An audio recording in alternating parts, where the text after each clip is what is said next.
Michael Burry est un investisseur américain et gestionnaire de fonds spéculatifs qui s'est fait connaître pour avoir prédit notamment la crise des subprimes de 2008. Et puis le 30 mars, soit 2 mois après, il poste un autre tweet disant « I was wrong to say sell ».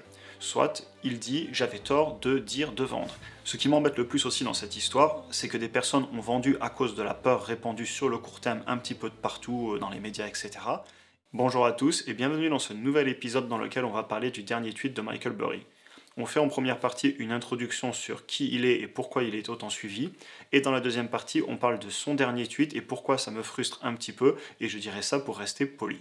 Donc Michael Burry est un investisseur américain et gestionnaire de fonds spéculatifs qui s'est fait connaître pour avoir prédit notamment la crise des subprimes de 2008, et en 2005, en fait, il a commencé à parier contre le marché immobilier américain en investissant dans des contrats de crédit adossés à des actifs, c'est ce qu'on appelle des CDO en anglais, et c'était lié à des prêts hypothécaires avec beaucoup de risques. Et son pari s'est avéré exact lorsque la crise des subprimes a frappé en 2008, ce qui lui a permis de réaliser des bénéfices très importants pour ses clients et lui-même.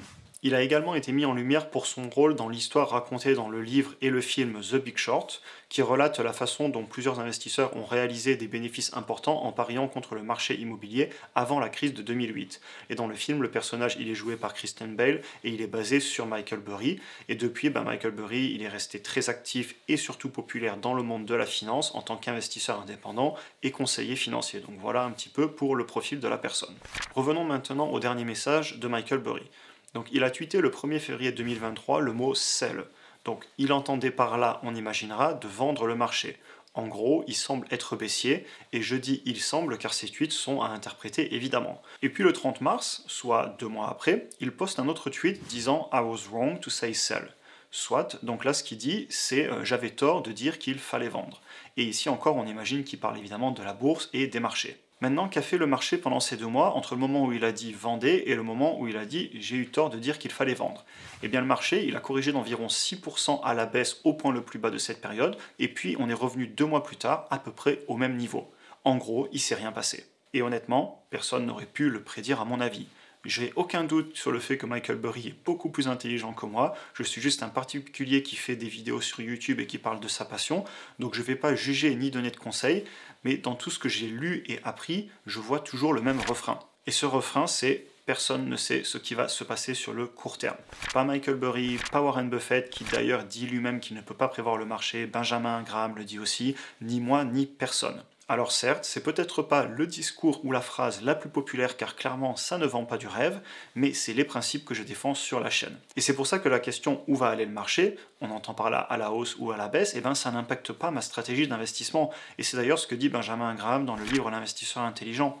Les fluctuations du marché sur le court terme ne devraient pas impacter notre stratégie si on a un horizon d'investissement assez long. Après, évidemment, ça ne veut pas dire qu'on ne peut pas regarder l'économie. Moi-même, j'aime étudier l'économie, j'aime faire des prévisions, avoir mon avis, mais ça ne va pas impacter ma stratégie d'investissement sur le long terme, sur des indices, des ETF et des actions. Par contre, évidemment, ça peut impacter certains types de business, certaines entreprises individuelles, et c'est donc important de prendre en compte ces considérations économiques sur certains secteurs, mais je n'aime pas du tout l'idée de généraliser et de dire « vendez tout ». Ce qui m'embête le plus aussi dans cette histoire, c'est que des personnes ont vendu à cause de la peur répandue sur le court terme un petit peu de partout dans les médias, etc. Et ces personnes, elles se retrouvent aujourd'hui en dehors du marché et à se poser des questions. Et cette situation, c'est terrible et c'est très difficile à supporter mentalement pour certaines personnes. Au final, j'aimerais ici décrire 2 scénarios ou 2 options que l'on pourrait considérer pour l'investissement. D'un côté, on aurait écouté les bruits du marché, trader et prendre plus de risques de perdre sur le long terme. Et de l'autre côté, on aurait investir sur le long terme dans des actions et des ETF que l'on comprend et que l'on a analysés. Et au passage, ça permet de se protéger émotionnellement et d'avoir plus de chances de gagner sur le très long terme. Aussi, je dirais qu'il faut être indépendant, ne dépendre de personne pour ses prises de décision, se reposer sur ses connaissances et son expérience personnelle obtenue en apprenant, en se formant et surtout en pratiquant. Au final, accumuler des actifs, avoir une vision long terme, mais aussi s'y tenir et être discipliné, constant. Et c'est là qu'est toute la difficulté, tenir dans le temps.